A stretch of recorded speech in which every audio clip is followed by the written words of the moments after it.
اچھا ہم صاحب، یہ جو روزہ ہے جان بوجھ کے اگر کوئی مسلمان ظاہری بات ہے، نام ہم سب کی شناخت کے طور پہ تو مسلمان ہی ہوتے ہیں، لیکن کبھی کبھی شعور اتنا نہیں رہتا اور آدمی بالکل اس کو درخور اتنا نہیں سمجھتا، روزہ ترک کر دیتا ہے. کیا دین اسلام میں کہیں پہ یہ بیان ہوا ہے کہ روزہ جو ترک کرتا ہے اس کی سزا کیا ہوگی، یا مثال کے طور پہ اس کا حکم کیا ہے؟ عبادات کے معاملے میں یہ طریقہ اختیار نہیں کیا گیا، اور یہ چونکہ اللہ تعالیٰ کے ساتھ ہمارے تعلق کا اظہار ہے تو یہ موضوع بھی نہیں تھا کہ اس کے لیے وعیدیں سنائی جائیں.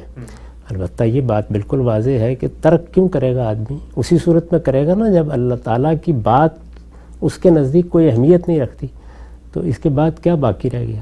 اصل دین ہی چلا گیا. اصل دین اگر چلا گیا ہے تو پھر قیامت میں اللہ کو کس طرح منہ دکھائیں گے، اور اس سے عفو درگزر کی درخواست کرنے کے لیے بھی ہمارے پاس کیا پیش کرنے کے لیے ہوگا؟ تو اس کو ایسے دیکھنا چاہیے. عبادات کے معاملے میں وہ طریقہ نہیں اختیار کیا گیا کہ یہ تم نے قتل کر دیا تو اس کی سزا یہ ہے، اور تم نے بدکاری کر دی تو اس کی سزا یہ ہے، اور شرک کیا تو اس کی سزا یہ ہے. عبادات کو محبت کے جذبے سے انجام دینا چاہیے. اللہ سے سچا تعلق، اللہ اس کائنات کا پروردگار، ہمارا منعم حقیقی وہی ہے جس کے ہم بندے ہیں.